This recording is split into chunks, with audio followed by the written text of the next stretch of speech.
guys see anything unusual over here?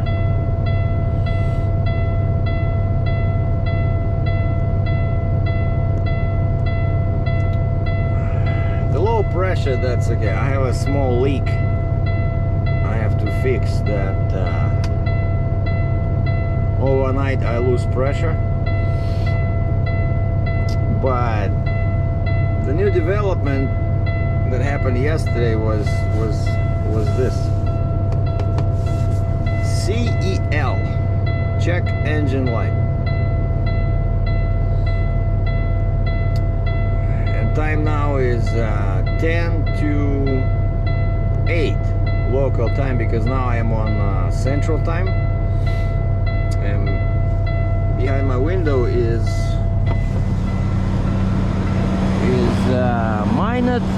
Minot, North Dakota, a beautiful place where diesel is pretty much free, which means that, by the way, you see this? Full tank here, full tank here, full depth. Usually you don't see me buying so much fuel. Yeah, I apologize for the noise. It's gonna stop in a second. There you go. Yeah, once that green arrow gets off the red band, it stops speaking. But you see, no warnings, right?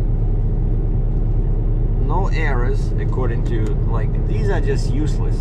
I'm telling you, why it cannot show me the error number, right? Why do I have to do some crazy stuff to find what's wrong? Basically, I remember that I have the subscription. So this happened yesterday. I drove all day, probably over 10 hours. It took a very long time to reach the border, because I started in Medicine Hat, what is that? Alberta? Or is it still Saskatchewan? I think it's Saskatchewan. Anyway, that's where I spent the night, Medicine Hat.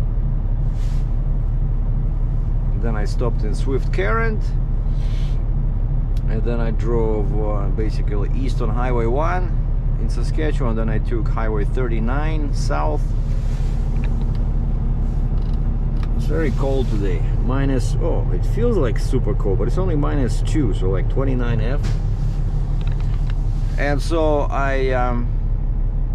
then I took 39 and crossed the border with no issues in North Portal, Saskatchewan, which is Portal, North Dakota. But before the border, I remember that I forgot to print out my North Dakota permit, and South Dakota permit for that matter. So there was a place to park safely, no signs, so I pulled out on a super large dirt shoulder, probably like 1 minute before the border. I got my mobile printer, opened my download folder where I saved these permits, and I printed out both permits, and then made sure I have my passport, my ACE manifest, and my invoice, customs invoice. Went through the border. They sent me through X-ray. I think they send everybody through X-ray over there, because the X-ray building is right in the middle of the exit. Like, you can go around, but the guy gives you a ticket. The guy at the booth gives you a little like mini pamphlet with instructions. Proceed to this what they call it, UVAX, whatever. They don't use the word X-ray, probably because it's copyrighted, but it's what they do there. And you go inside, and there's a big truck there with this arm, and they just say, okay, go 5 miles per hour, watch me in the mirror. And I went past under that arm. They passed, basically they checked the load for radiation, or no, wait, what radiation? They checked for any hidden treasures, and she showed me like this, stop. So I stopped, and then she checked with the guy in the truck who was reading the gauges, and she says, go. Okay. So then you go to the gate, Oh, and she gives you the pass, like, so you exchange that little pamphlet, proceed to the X-ray building, and the lady gives you like a little pass, and then when you go towards the gate is closed, you know, which is pretty cool. Like other places that they don't do it like this, so you cannot exit unless you have unless you stop at the X-ray building, and she gives you that little pass, like with a kind of like a subway, you know, like New York subway type of card, you know. And so you take that card and you put it towards the window, and it sucks it in, like it takes your card. It's not like you swipe it or, you know, scan the magnetic field, because I was thinking, okay, how do I give it back to her? No, it says on the machine, it says push in your card, your pass. You push it in and it disappears inside, and then 1 second later the barrier opens and you can get out. I was a bit concerned it would go down, because I have, you know, I have a big gap here, right, between the truck and the trailer. There's a big gap, and sometimes what happens on the border, there's a sensor there, right, and the sensor thinks that you already passed. You know, when this thing happens, when I'm passing with my Jeep and the neck, the sensor thinks, okay, the guy's already gone, and so it starts going down. So I was watching the mirrors. No, this thing stayed upright. But yeah, right. So right after I did my printing and I started the truck, I noticed this. Right? I'm like, what the heck? So I stopped again, restarted the engine. I thought maybe, you know, it'll disappear. No, it was on. And then I drove from. I decided to drive. I wanted to stop at the border because that was already like 8 hours of driving, since I started at 5 local time. Where I was sitting at there, was it Medicine Hat? Yeah, it was Medicine Hat. Yeah, the place where they had that big world's biggest thing out of straw, whatever you call it.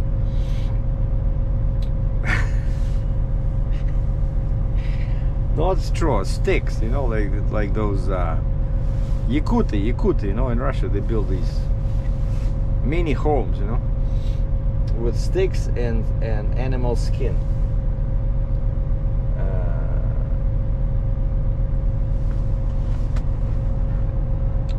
And so yeah, it stayed on.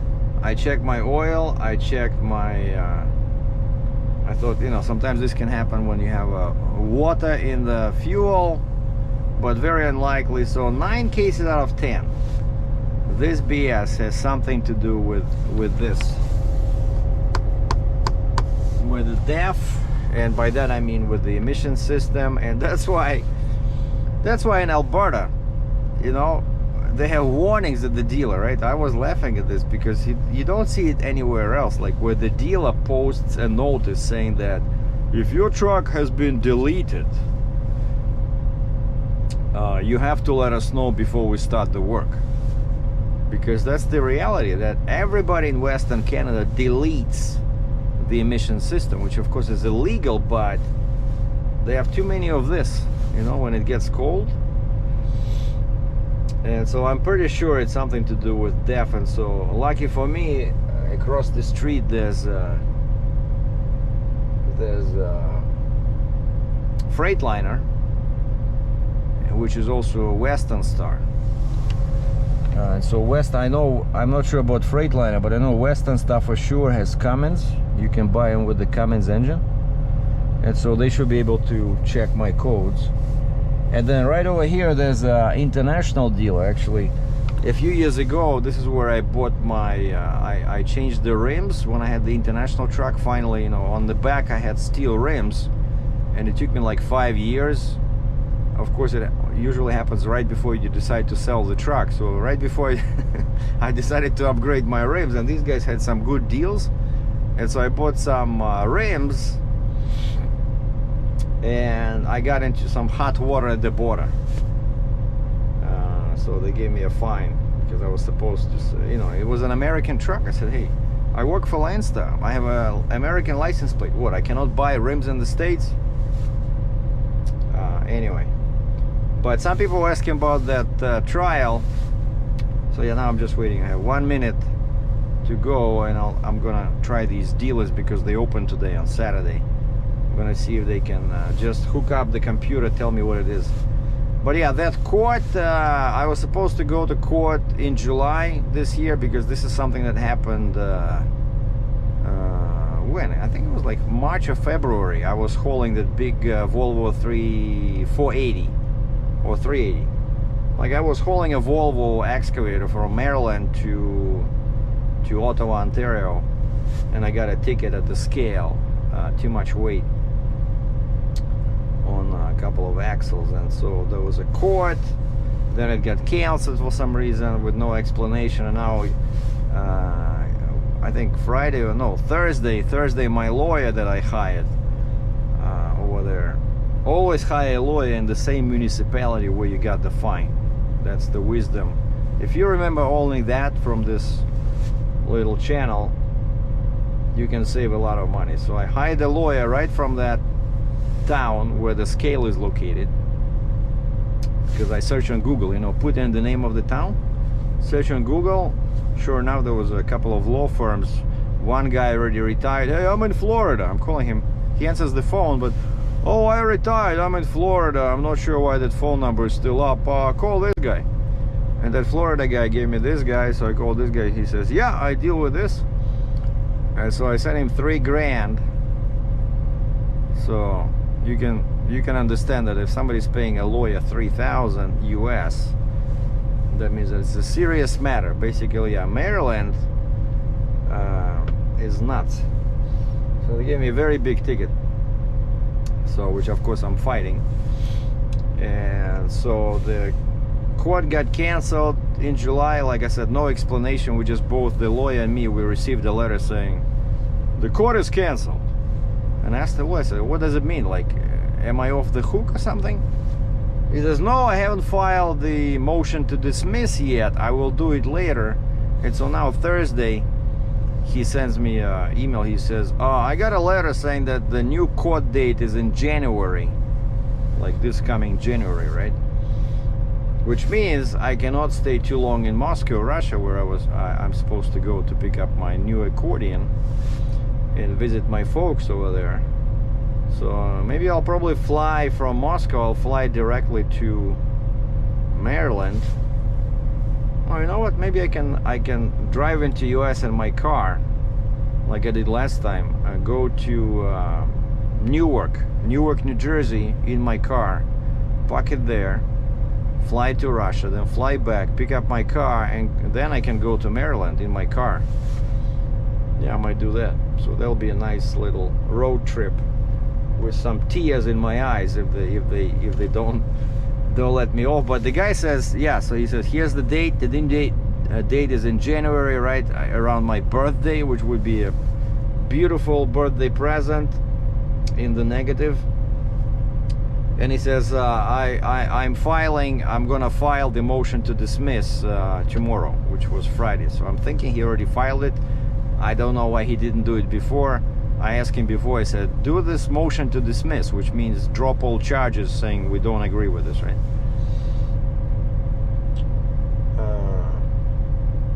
And that's it. So that's what's happening with that. Now you're up to date. So now all I need to do is I need to... Oh, and of course I had that subscription. I had the subscription for Packard Solutions, which is $200 US a year. Because this baby, this K-Warper, has its own Wi-Fi, has its own internet. Did you guys know that? So this thing constantly sends all this stuff online. And so if you have the tools, if you pay them to unlock the mystery, they will allow you to see what's happening with your truck. Like basically even a mechanic. I was trying to call somebody, nobody was picking up the phone in Cambridge, Ontario. Usually those guys are pretty good. I'm pretty sure they can see my codes online, because all he has to do is just, because he has the same website, punch in my VIN number and they can see it. But when I went on my end, I remember the username, the password, I logged in, I can see my truck, and then it says subscription expired June or July, and so it says call this number to extend, and it was like 7 o'clock already in Ontario, but I called them anyway, and some lady answered, and I said, can I renew my subscription? And she says, well, we don't do it, but you can do it online, just I'm gonna tell you how. And it turns out you do it everything from that website, except you cannot get instant access. She says, okay, you click on that shopping cart, you're adding the shopping cart, you're adding 1 year subscription. And I said, okay, how do I pay? And she says, we're gonna receive this, like once you complete this process, we're gonna receive this renewal request, and then we're gonna send, the system will send you a message saying we received it. First would be like the confirmation, second email will be a link to the payment website. But she says this won't happen until Monday or probably Tuesday. And I said, wait a second, so are you telling me that I cannot see my code? I want to know what it is, like how serious it is. Like I didn't lose any power. The truck was pulling like crazy. You see I have no fuel restriction. I might change my air filter because it was showing like 5 or 6 when you're under, you know, a load. Now I'm just idling. And I forgot to change the air filter. That's my air filter restriction. I forgot to change it when I was doing the oil change 8,000 kilometers ago, 5,000 miles. And so she says, no, you cannot see the code. And I started watching some videos on YouTube. One guy says, turn the key on and then tap your throttle 3 times and you'll see the flashing light will tell you in sequences, you know, your code. Like if it flashes 3 times, then pause, then it flashes 5, then pause, then 6 times. That means that you have a code 356.